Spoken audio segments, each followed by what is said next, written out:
mind as you're seeing a jump ball going through the air? I guess in the moment, just doing my best, doing whatever I can to catch it, keeping my eye on the ball, and just, hoping and trusting all my practice that I've put in to catch it, get the job done. Are you worried when there's a guy like right on your hip pocket like that? Not really, to be honest with you. I was telling my family this after the game. It was just kind of like I didn't black out, but it was almost like I kind of got past him a little bit, and I just instantly tried to find DJ, and everything around me kind of blacked out a little bit, and it was just me and DJ. Pretty cool moment. I think Coach Richardson was talking about just the offense building confidence, especially in the pass game. Obviously, you guys are going back and forth with them. How much confidence do you guys have as you're going back and forth that you're going to be able to answer each time? Yeah, I think we are definitely heading in the right direction as an offense, just from a confidence standpoint and a performance standpoint as well. We have a really good relationship with Coach Richardson and Streeter and Coach Austin we have a really good thing going where we'll come on the sideline and, if we see something that they don't see, we're telling them exactly what we see, and they're shooting it up to Coach Streeter, and then, if we need to make any adjustments or, change anything or see a weakness or anything like that, that's what we're doing on the sideline, which I really like.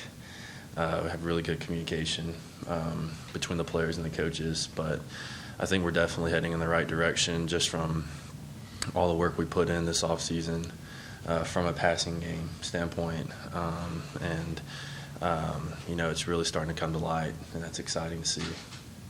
How much is this like a building block kind of game that you guys just had? It was a top 25 matchup. You guys were just kind of kept throwing punches at each other, an overtime game. How much is this something you can kind of always, when the going gets tough in the future, can come back to, hey, we did this at this time? Yeah, I think it's a huge confidence booster. I think Coach Sweeney made this comment after the game, and I couldn't agree more.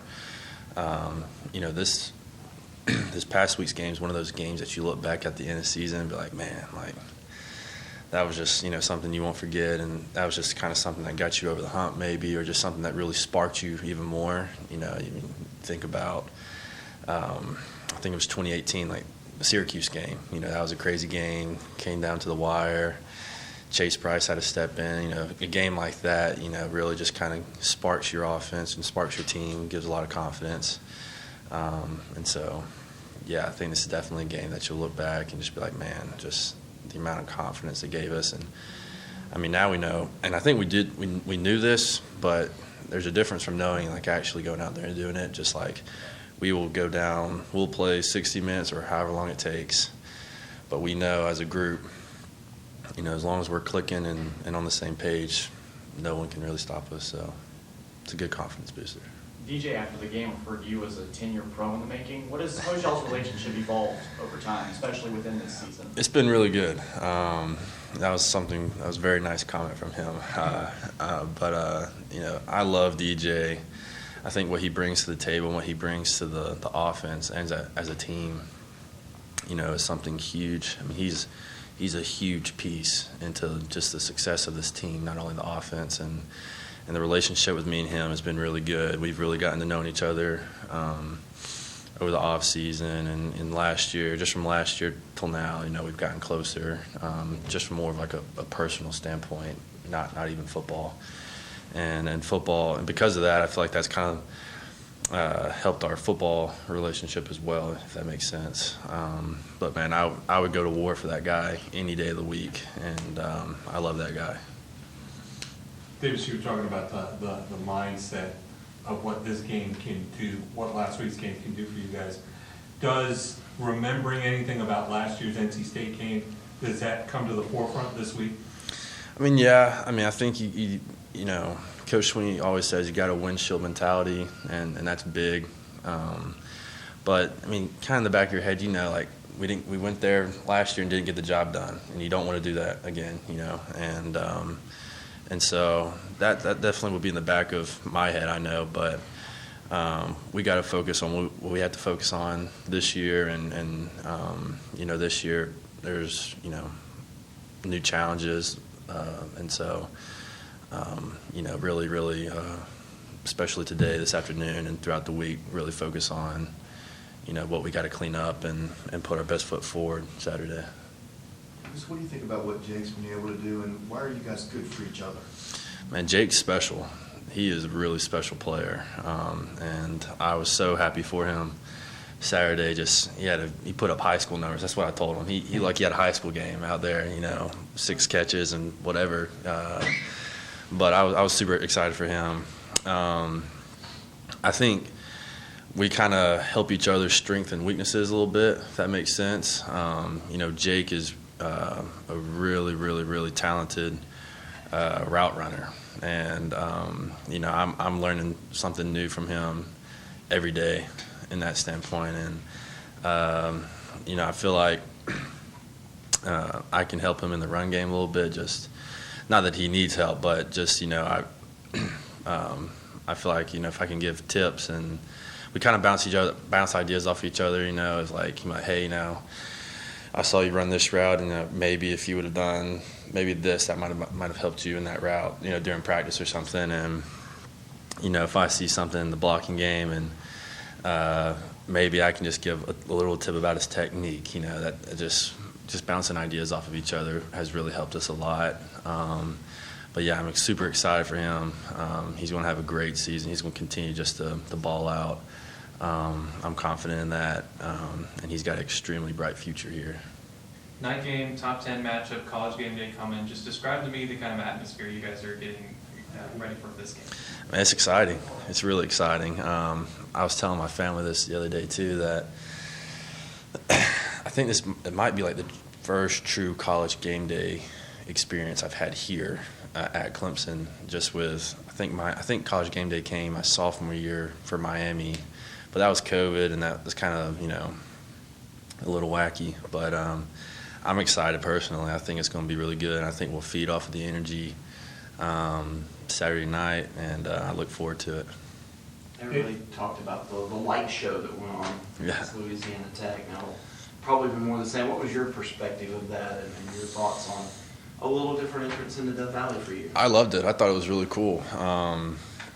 Just standing at the rock, and it's all dark around you or whatever, and everyone had their flashlights on. That was pretty cool. And they got the guys excited just a little bit more. But I think, Saturday night with the light show, and just, the how big this game is, it's going to be really exciting. It's going to be fun to see. Davis, I think you guys are leading the ACC in third down conversions after maybe struggling at times with that last year.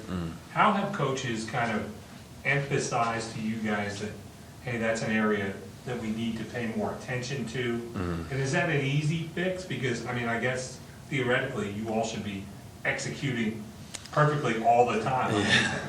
I'd probably just say being more situationally aware. That was one thing in the off season where in spring practice where it's okay, say it's 3rd and 4. Okay, the plays in our playbook, what would be smart? You're not trying to get a 20-yard gain right here. You know what I'm saying? We're trying to move the stick. So what's something that would help us in a 3rd and 4 situation? Let's get 5. Let's get 6 maybe, And I think that's helped us just understand more of the playbook and just kind of really what the game plan is.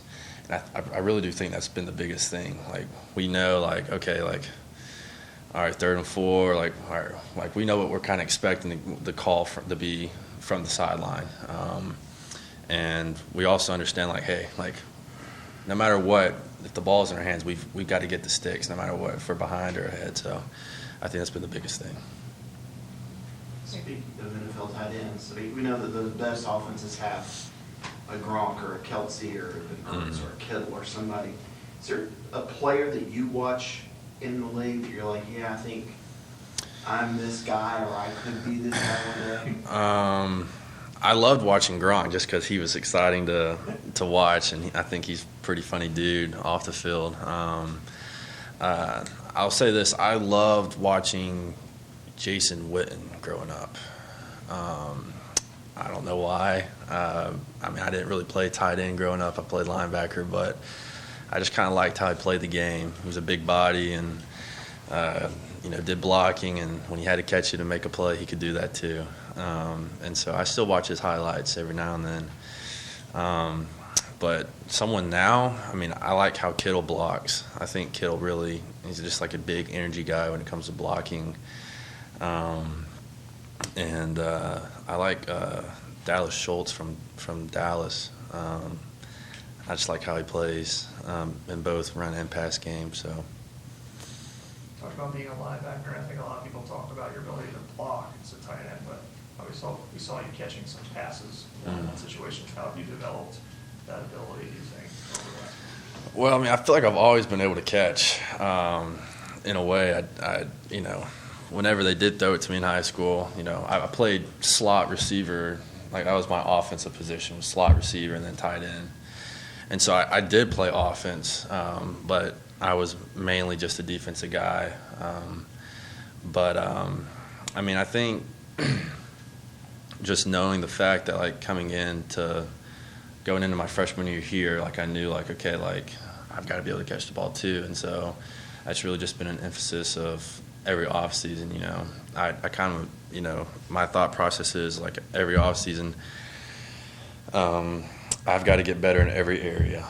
There's not one area that I don't need to improve on. Like, I've got to get better. And there's always room for improvement. And so that's run blocking, that's catching, that's watching film and learning more about just defenses and, why they do cover two. Like, what is cover two, what does that do to offenses? Just every offseason I go through everything. And catching's part of that. And so it's just always been a routine of mine. Coach Richardson makes a big emphasis on it during practice. We have a thing called the catching station. In every practice we're at the catching station. And so it's just always something that I've worked on, especially since I've gotten here. Coach Richardson was saying that obviously the Titans have had 3 different coaches over the last 3 or 4 years. He just really appreciates you guys accepting him and his coaching style. I mean, how would you describe his coaching style as compared to the other? How would I describe his coaching style? He's just really, he's just one of the guys, if that makes sense. I mean, I think he's really tried hard, like, really connect to us with, like, on a personal level. He's got some swagger about him that I think I think he thinks he has more swagger than he really does. But he definitely has swagger for sure. He's really just tried to make that personal connection. And, like, he doesn't talk to us like, like he's some big, like, authority guy. It's like he's part of the tight end room just like we are. And, he's just here to try to help us along our journey. And I've really respected that from him. And he's done a great job. He really has, and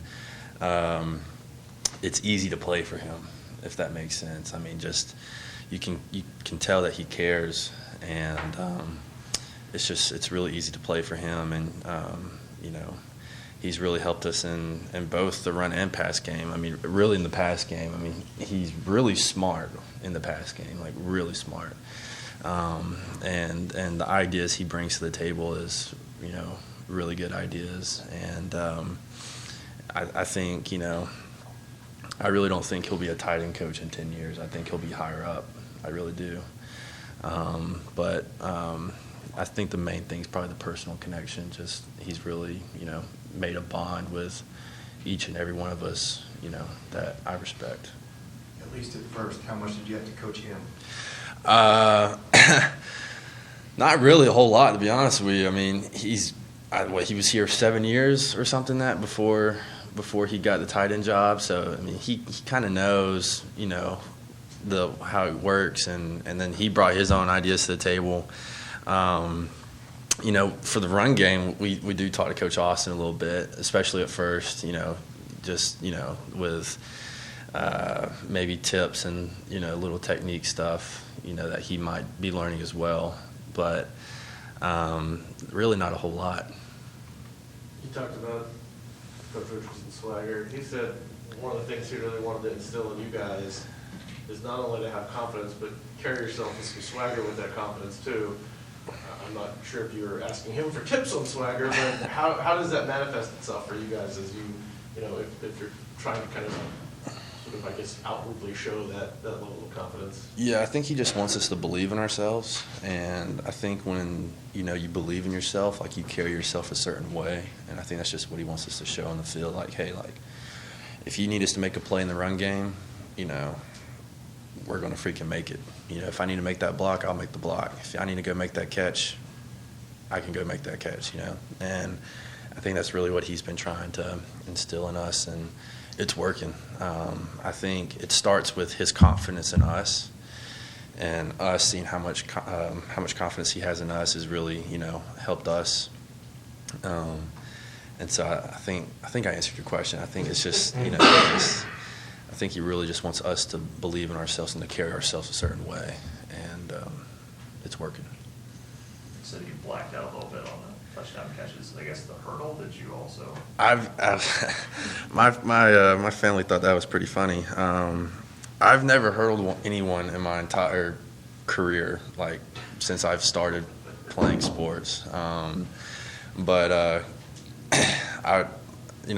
last year, every time I got tackled, a lot of times I got tackled in the knees.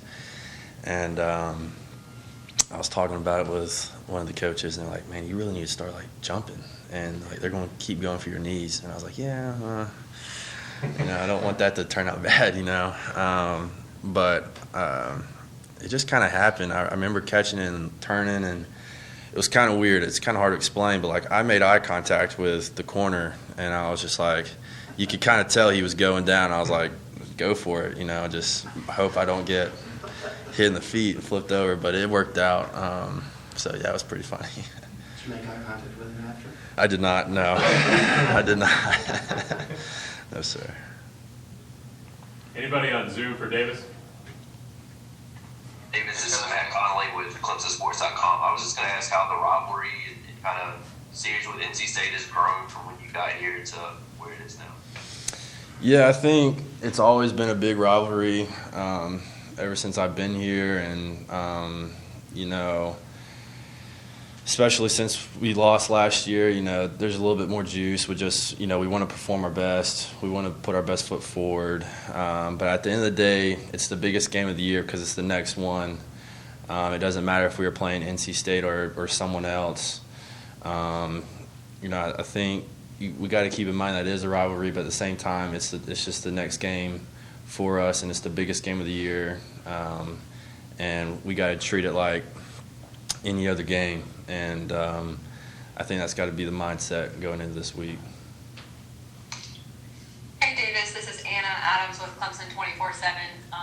Coach Richardson was just talking about the physicality of State's defense, and kind of they'll push you around, bully you a little bit. Just how important, I guess, is that physical mindset for you guys this week, especially maybe in the run game, going up against this defense? Yeah, we've got to have really good technique this week. They have a very good defense, extremely talented, well coached, and so we really got to be on our P's and Q's when it comes to really the run and pass game, but especially the run game for sure. And just I think that just comes with really stressing good technique this week in practice, and really working on pad level and leverage, and at the end of the day, you got to have a mindset of you're not going to be outworked. But again, they have a really good defense, really good D line, and some really good linebackers, and so we've really got to be on top of our game because they will push you around if you let them. Hey Dennis, Trevor Gross from Tigers.com. The offensive line did a really good job giving DJ a pocket on Saturday, and he's had a bunch of touchdowns on the scramble drill this season. How much do you think his patience in the pocket has been a part of your offense's improvement?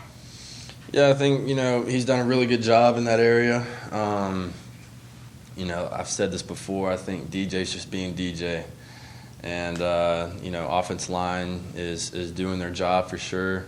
I think they're really clicking right now, and they've got a lot of confidence, and I think that helps a lot too, just with, you know, understanding the game plan and understanding whoever we're playing.